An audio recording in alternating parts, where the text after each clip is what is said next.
L'air dans l'auditorium était chargé de fierté et de parfum. J'étais assise au fond, les jambes croisées à la cheville, le dos droit, faisant semblant de ne pas sentir chaque regard glisser dans ma direction. Lorsque mon nom de famille résonna dans la salle, Dr Marshall Ellison annonça le présentateur d'une voix retentissante, promotion de 92 et fier parent du major de promotion de cette année. Les applaudissements éclatèrent. Je ne sciais même pas. Mon père s'approcha du podium avec cette démarche de chirurgien que je connaissais trop bien, mesurée, confiante, parfaitement contrôlée. Il ajusta ses boutons de manchette avec le même soin qu'il utilisait autrefois pour me corriger la posture quand j'étais enfant. Pas un seul regard vers moi. Pas une seule fois. Être médecin, c'est une question de précision, commença-t-il. Et élever un enfant qui le devient ne demande pas moins de rigueur. Le public rit doucement, appréciant la remarque. Mon frère Julien rayonnait depuis son siège au premier rang, les cordons dorés posés sur ses épaules captant la lumière. Je ne pouvais pas lui en vouloir. Il avait travaillé dur. Et contrairement à moi, il était resté dans le rang. Mon père poursuivit, brossant le portrait parfait de l'enfance de Julien, de son intellect discipliné, de son héritage d'excellence.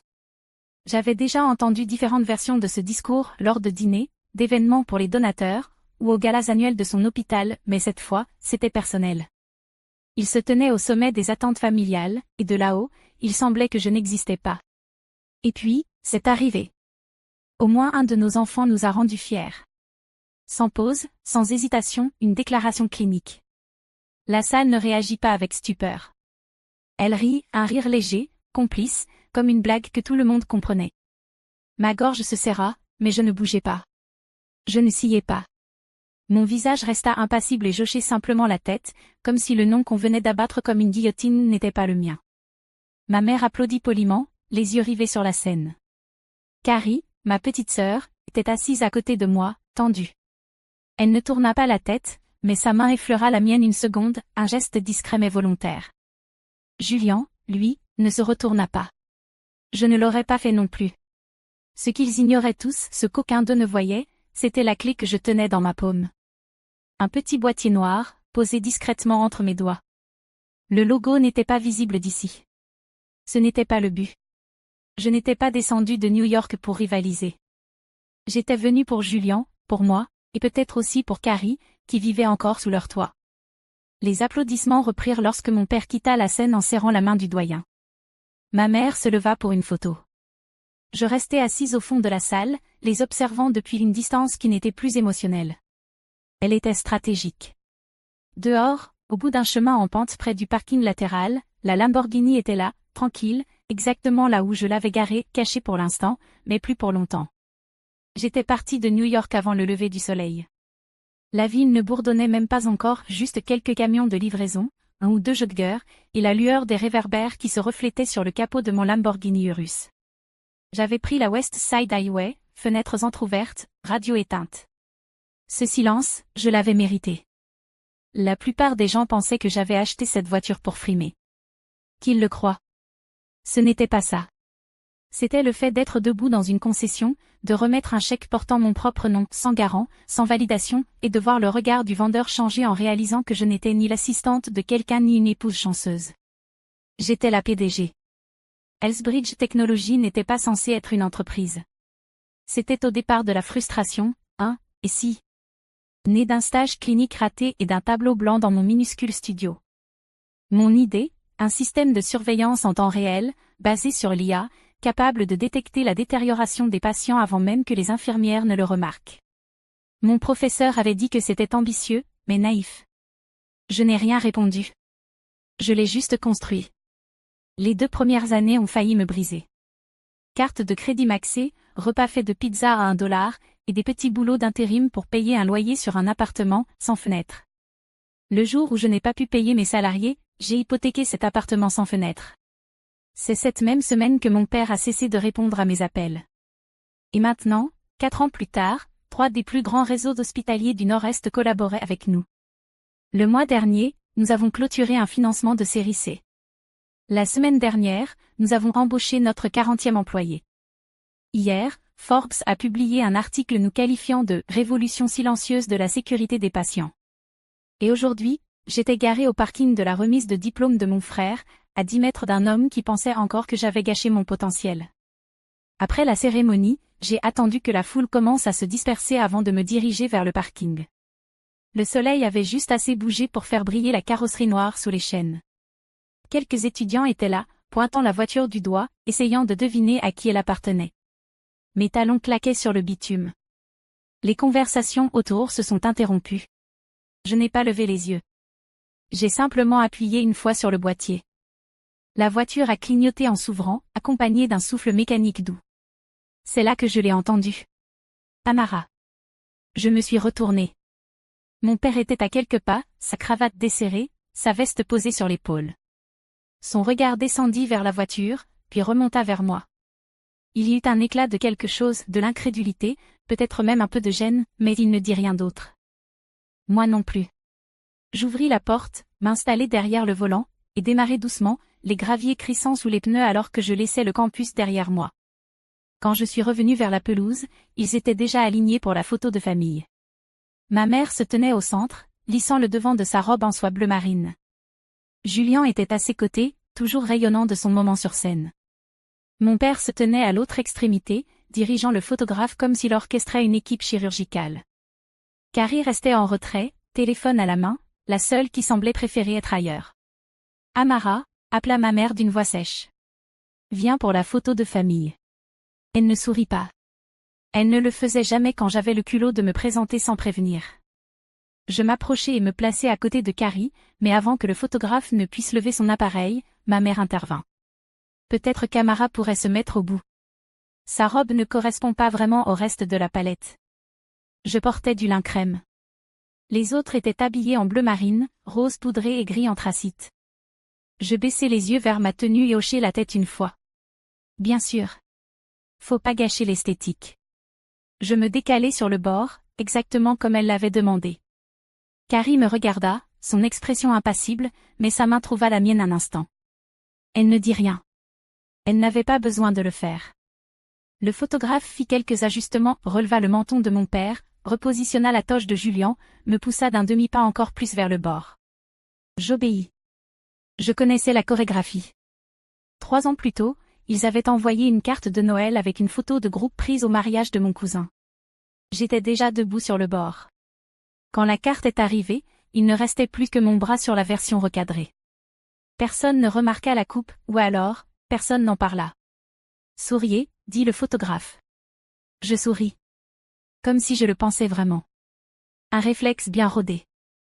Ils prirent encore quelques photos, ma mère ajustant sa posture entre chaque prise, mon père jetant des coups d'œil à sa montre. Je me suis reculée lorsqu'ils se sont déplacés pour faire des portraits uniquement avec les diplômés et les parents fiers. Ce n'était pas dit, mais c'était compris. Alors qu'ils posaient sans moi, j'ai aperçu mon propre reflet dans la vitre derrière eux. Calme, contrôlée, présente mais à part. Et j'ai compris que je n'étais plus en colère. J'étais simplement fatiguée. Fatiguée de me tordre pour rentrer dans des cadres où je n'avais jamais eu ma place. Fatiguée d'attendre un espace qu'ils n'ont jamais eu l'intention de m'offrir.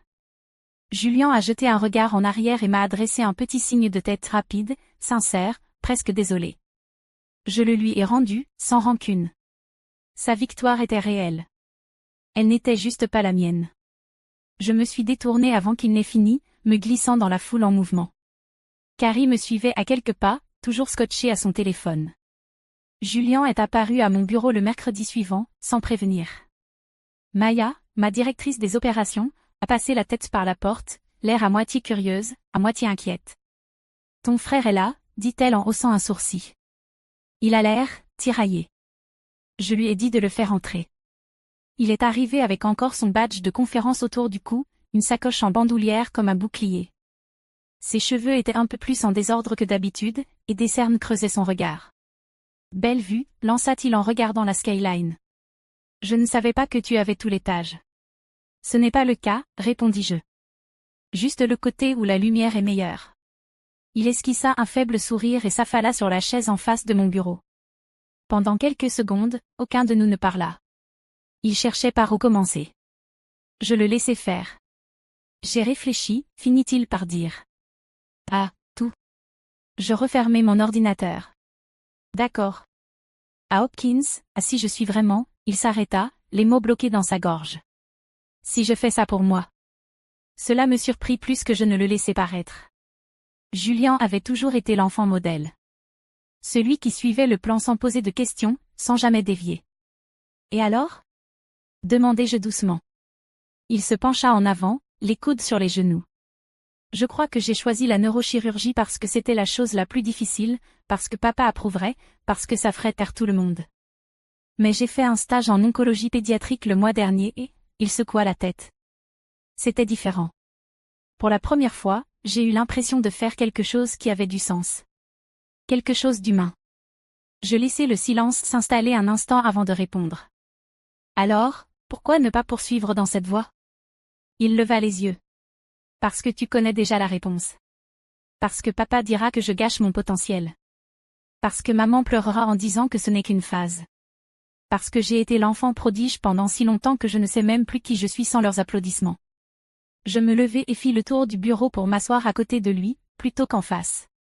Tu te souviens quand je leur ai annoncé que je quittais la fac de médecine? Il hocha lentement la tête. Ils ont réagi comme si tu étais morte. Je n'avais même pas encore compris ce que j'étais en train de construire, dis-je. Tout ce que je savais, c'est que la personne que j'étais en train de devenir, je ne pouvais pas vivre avec elle. Et même avec ça, il m'a fallu des mois pour l'admettre à voix haute. Il baissa les yeux vers ses mains. Je n'ai pas envie de me réveiller à 40 ans et de réaliser que j'ai construit une vie qui convient à tout le monde, sauf à moi. Tu ne le feras pas, répondis-je, parce que tu te poses la question maintenant. Il ne répondit pas tout de suite, mais je pouvais voir quelque chose se fissurer. La première brèche dans le scénario qu'il jouait depuis des années. Il releva les yeux, et cette fois, il y avait presque un début de soulagement.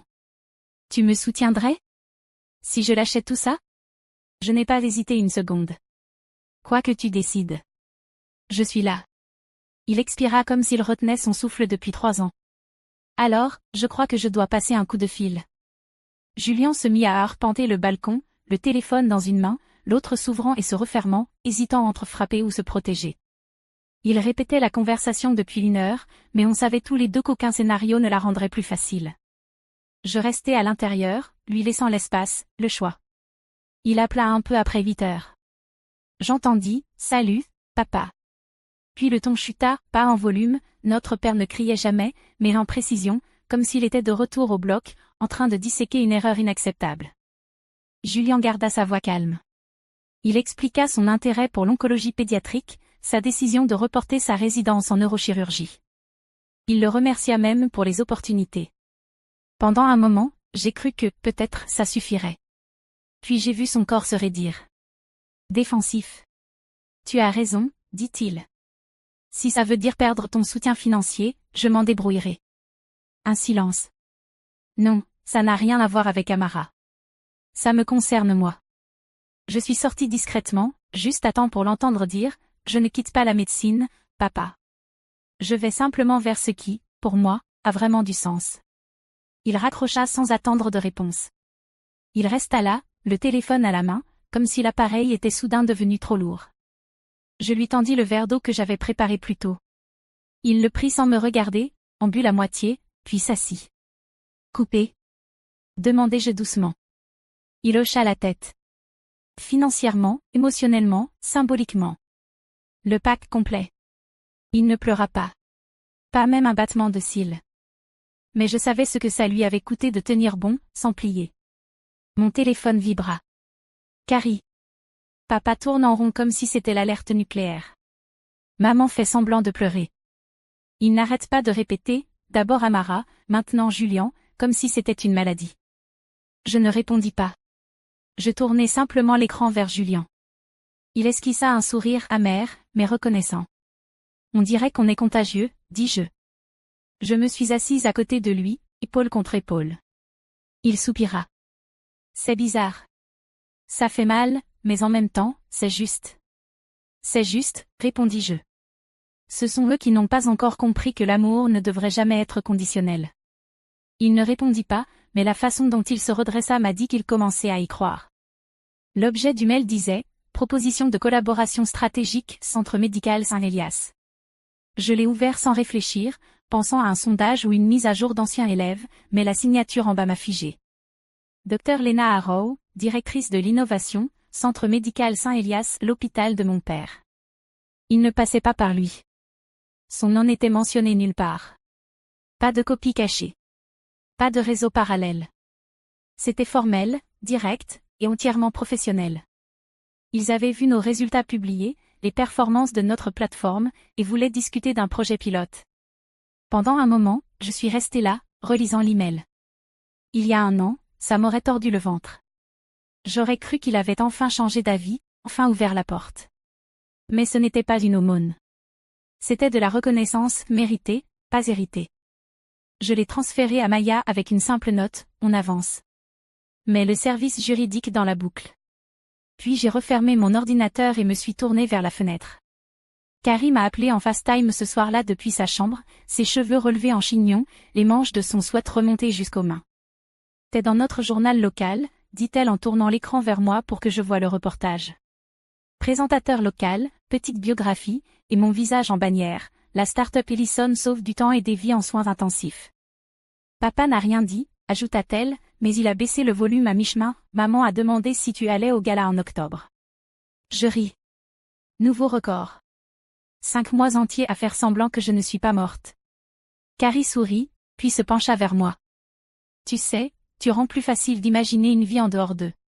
Comme si, peut-être, je n'étais pas obligée de postuler à Duc juste parce que c'est le genre de truc qui les impressionne. Sa voix se brisa un peu sur la fin, mais elle ne détourna pas le regard. Je me revis en elle, 13 ans plus jeune, encore en train de plier sous leur volonté, encore en espérant qu'ils finiraient par aimer la version de moi qui n'existait pas. Tu n'es pas obligé de devenir leur histoire, dis-je. Tu peux écrire la tienne. Elle hocha la tête, silencieuse un moment. Si je le fais, tu seras dans les remerciements. Je souris.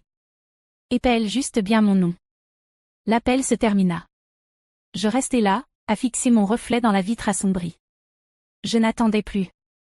Plus qu'ils comprennent. Plus qu'ils applaudissent. Plus leur permission pour exister. Julien choisit le lieu, un petit resto italien discret, coincé entre une librairie et un pressing dans le West Village. Pas de réservation, pas de cérémonial. Juste 2 frères et sœurs et une bouteille de vin qu'aucun de nous ne savait prononcer. Il n'attendit même pas que le pain arrive. J'ai différé, dit-il en posant son téléphone comme s'il venait de recevoir une sentence. Ta résidence, demandai-je, même si je le savais déjà. Il hocha la tête. Officiellement. Ils ont été surpris, mais ils ont respecté. Et papa? Il inspira lentement. Toujours silencieux. Je levai mon verre. À respirer sans demander la permission. Il fit teinter son verre contre le mien, puis esquissa un sourire. Tu sais ce que Carrie a dit? Elle veut fonder le club des parias de la famille Walker. Toi et moi en cofondateurs. Je ris. On aura des vestes? Avec broderie personnalisée? J'imagine bien, décevant sans remords depuis 2018. Pour la première fois depuis des années, le silence entre nous était sûr. Aucun jugement, aucune attente. Juste, la vérité. Julien se pencha en arrière et me regarda comme s'il voyait quelque chose pour la première fois. Tu sais, avant je croyais qu'ils avaient honte de toi. Maintenant je pense qu'ils avaient peur de ce que ta liberté révélait. Je ne répondis pas. Je n'en avais pas besoin. Il avait raison. Plus tard dans la soirée, Carrie m'envoya une photo. L'étagère du salon familial. 3 de mes magazines soigneusement alignés sur l'étagère du haut, juste à côté des manuels de chirurgie de mon père. Personne n'a rien dit. Ils sont juste, là maintenant. Je fixai l'image, cherchant ce que ça me faisait ressentir. Pas de revanche. Pas de colère. Juste, la faim. Comme une plaie qui s'est enfin refermée, sans tambour ni trompette. Julien dormait chez moi cette nuit-là. Alors qu'il s'endormait sur le canapé, à moitié enveloppé dans un vieux plaid, je me suis assise à mon bureau et j'ai ouvert le dossier que je gardais enterré dans mes brouillons. Il était temps de répondre à cette invitation au gala. Cette fois, pas en tant que fille de quelqu'un, mais en tant que femme qui avait construit quelque chose qui méritait d'être vu. La salle de bal scintillait de lumière dorée, velours, panneaux sombres, musique orchestrale en fond. Le genre d'endroit où les réputations se polissent, pas où elles se questionnent. Je suis entrée, le pas assuré, la respiration calme, Maya à mes côtés. Elle ressemblait à l'incarnation vivante d'un tailleur sur mesure et techniquement, c'était le cas. L'événement célébrait le Legacy in Medicine Award, et bien sûr, mon père en était le lauréat. Son nom trônait en lettres dorées sur la couverture du programme. À l'intérieur, une biographie vantait ses 30 ans de contribution en chirurgie, de direction hospitalière, et de mentorat pour la prochaine génération de médecins. Mon nom, évidemment, n'était pas mentionné. Mais je ne m'y attendais pas. En entrant, certains me remarquèrent. Quelques murmures. Quelques sourires polis. Les mêmes hommes qui, autrefois, m'appelaient la fille du docteur Ellison, me regardaient désormais autrement, comme si j'étais devenue assez solide pour projeter ma propre ombre. Nous nous sommes assises vers le milieu de la salle, ni devant, ni derrière. Juste à notre place. Quand mon père monta sur scène, il était égal à lui-même, voix posée, gestes mesurés, présence impeccable. Il parla d'excellence, de transmission, de repousser les limites. Je l'écoutais, un verre à la main. Pas avec amertume. Avec clarté. Les mots n'avaient pas changé. Moi, si. Après les applaudissements, les échanges commencèrent. Je l'observais serrer la main de ceux qui, autrefois, avaient réduit mon travail à un passe-temps, mignon, ou, noble, avant de me demander si j'avais, jamais envisagé d'entrer en médecine. Je ne l'ai pas approché. Je n'en avais pas besoin. Maya se pencha vers moi et murmura, « Il n'arrête pas de demander si tu vas prendre la parole. » Je souris. Qu'il se pose la question. Avant de partir, je fis un détour par le mur des photos. Là, en noir et blanc, lui portant Julien bébé, la recevant un prix, et puis celle qui me saisit, une photo prise sur le vif, en tenue de chirurgie, bras croisés, juste devant une salle d'opération. Pas de légende. Pas de contexte. Juste un homme qui a passé sa vie à tout contrôler. Et moi, j'étais là. Sans plus rien demander. Quand Maya et moi sommes montés dans la voiture, je ne me suis pas retournée. Ni vers la salle de bal. Ni vers les projecteurs. Ni vers lui. Cette nuit n'était pas faite pour être vue.